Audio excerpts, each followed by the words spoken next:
Mon domaine de recherche, c'est la sclérose en plaques. C'est une maladie, c'est la plus fréquente des maladies acquises qui débutent chez l'adulte jeune, hein, entre 20 et 30 ans souvent, et 3 fois sur 4, c'est une femme, et 1 fois sur 4, c'est un homme. Et c'est une maladie qui expose, avec le temps, à une accumulation de handicap. C'est une maladie qu'on ne sait pas guérir, mais c'est une maladie pour laquelle la recherche thérapeutique au cours des 10 dernières années a fait des progrès importants qui donnent l'espoir de pouvoir, sous réserve d'un traitement, contrôler l'évolution de cette maladie et éviter qu'un certain nombre des patients évoluent vers un handicap trop rapidement. Il se trouve que la Bretagne est un peu particulière par la mobilisation de l'ensemble des professionnels de santé autour des maladies neurologiques chroniques, qui fait qu'ils se retrouvent tous au milieu d'une association qui s'appelle l'association Neuro-Bretagne,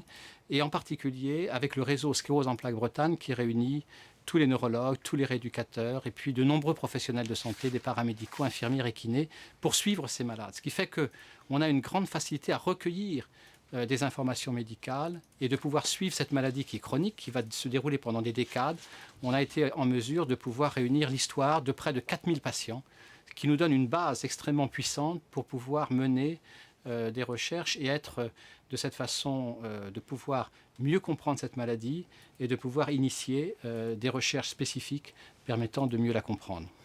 Chaque classeur que l'on voit derrière Oui. vous, autour de vous même, Oui. c'est l'histoire complète de l'un de Voilà, ces patients. avec tous les paramètres et toujours recueillis de la même façon, de façon à ce que l'on puisse avoir très rapidement accès à l'information et puis de pouvoir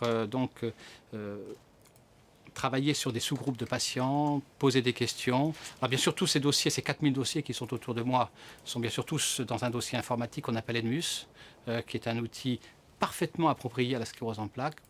dans le développement duquel on a également contribué, et qui nous donne aujourd'hui un outil extrêmement puissant pour mener à bien des recherches cliniques sur la sclérose en plaques. Au fond, il y a deux grands aspects que nous voudrions mettre en avant. L'un qui est, vous savez, les maladies du cerveau conduisent à des handicaps, à des difficultés pour se déplacer, des difficultés de pensée, difficultés de contrôle sphinctérien. Et il est important que l'endroit où ces patients sont accueillis, que ce soit en hospitalisation, que ce soit lorsqu'ils viennent en consultation, se trouvent des locaux qui aient un confort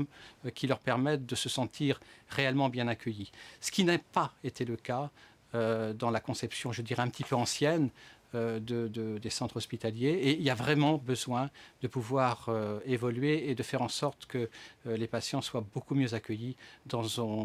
nos unités d'hospitalisation.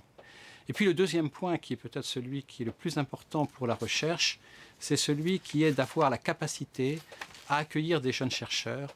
pour leur donner envie de rester en Bretagne, parce qu'ils ont une rémunération qui est appropriée, parce qu'ils ont des contrats qui peuvent être jusqu'à 5 ans. Et vraiment,